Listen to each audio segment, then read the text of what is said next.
Now, let's talk a little bit about different things that occur in a relationship. Oftentimes, there's what we like to call a feeder relationship. That means one person needs to be fed and the other one feeds them. So they feed them with emotions, they feed them with feelings, they feed them with energy. And this type of relationship is a dependency relationship.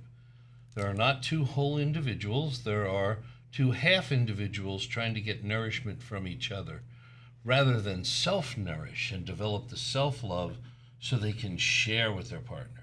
So if anyone's is not understanding what energy is, it's simply if a partner stays in his or own space, there is no feeding involved.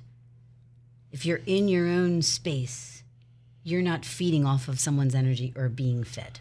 You're not dependent. It doesn't mean that you can't share. It doesn't mean you can't assist each other. It just means that you're not dependent on the other person to make you feel good, to make you feel pretty, to make you feel happy, to make you feel handsome.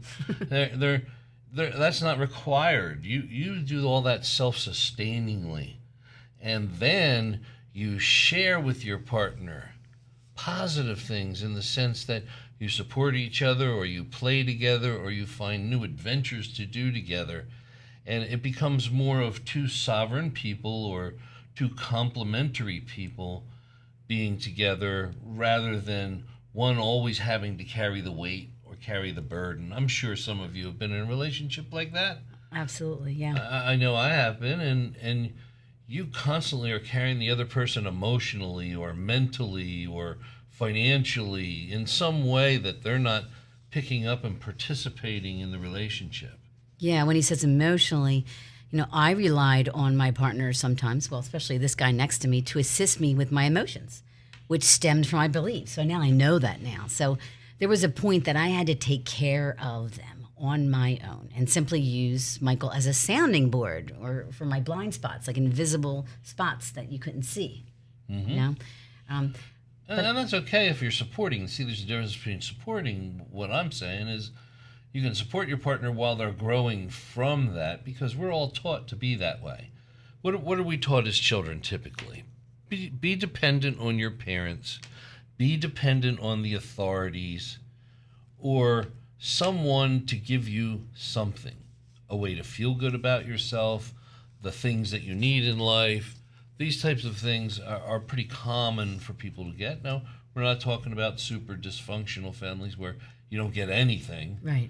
But typically we're all taught something outside of you is supposed to provide you with that love, with that attention, with that validation. And that really sets you back in a healthy relationship. And we understand that there's different skills and talents that different partners have. I get it. Like, think of it like this.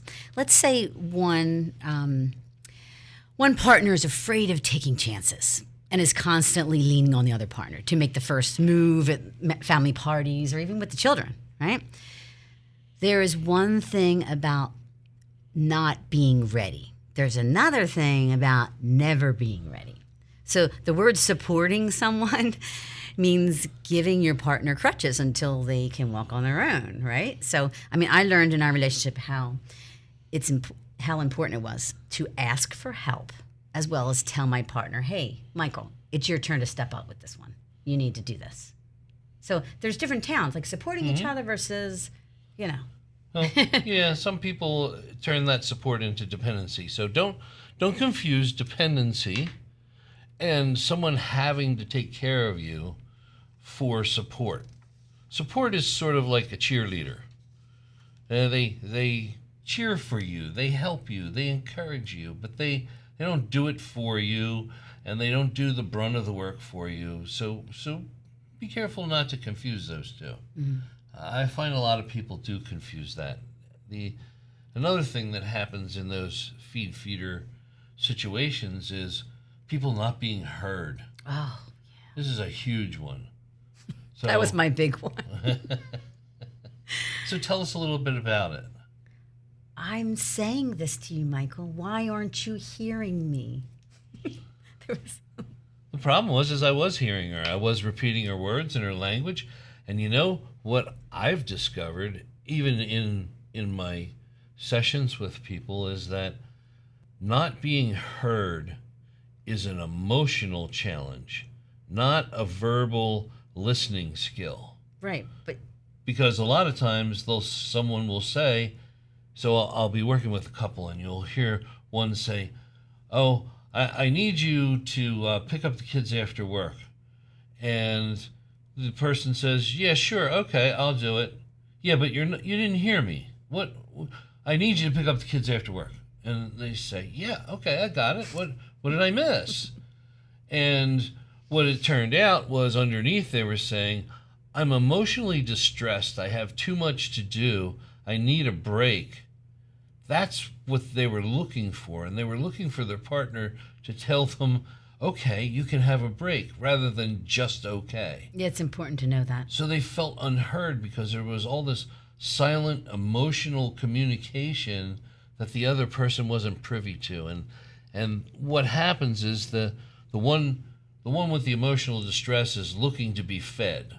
They're looking to be nourished.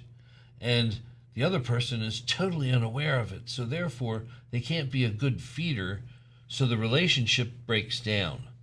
And this is because of the polarity between the two of them. So Now, be clear on what you're asking for. right. And understand these are all normal things. These are things we all go through. So you shouldn't be down on yourself. You shouldn't feel like, oh, somebody has to be perfect. These are just goals to shoot for. This is evolution. These are things to improve that actually makes life easier, not to sit around and say, "Oh man, I feel terrible because I didn't do this, and I'm really dependent on validation." And it's okay if you have all those things. You wouldn't be human if you didn't go through them. Another side of that is I'm asking you what I want. You're not listening to me. I'm not being heard because you're disagreeing with me. No, you're not listening to me because you're disagreeing with me. So, Yes. I Just mean, because your partner disagrees doesn't mean that they don't hear you. I welcome disagreement now with Michael. Before I didn't. No, I wanted you to agree with me. Right. But I welcome that now because he is making himself number one. They're in their And these- in the channeling of their inner parent. They get lost in that program, and they can't hear that they're being heard. Yeah, that's true. You know. And it goes both ways with men and yes, women. yeah, That's true. Gender's irrelevant. Although men have certain expectations of behavior that they're supposed to have, and it's often made fun of them because they don't read the emotional language. Yeah, it's true, because first of all, they're not trained that way.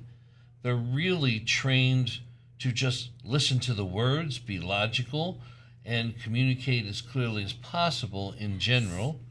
And if it's emotional, it's nonverbal, it's unknown. So how are we supposed to know that language? That would be like if your husband came home and started speaking Swahili and you have no idea what they're saying. Yeah. And you're supposed to understand them. Mm-hmm. And again, because with both genders and they're different things. But the men are distinctly different when it comes to that. I mean, I remember 4th, 5th, and 6th grade after school, every day I'd play football with 5 guys in my neighborhood. They were awesome. And they just said it what they meant. Like, Saccarelli, shut up. Or go do that. I say that now. Go do this. Or what are you doing? Why are you being weird? You know, so I had to really adapt to the male way. And there is a difference. But It's a you different can, language. in fact, live together, you know, Yes, it's possible to live together pleasantly pleasantly. and enjoy each other. Yeah.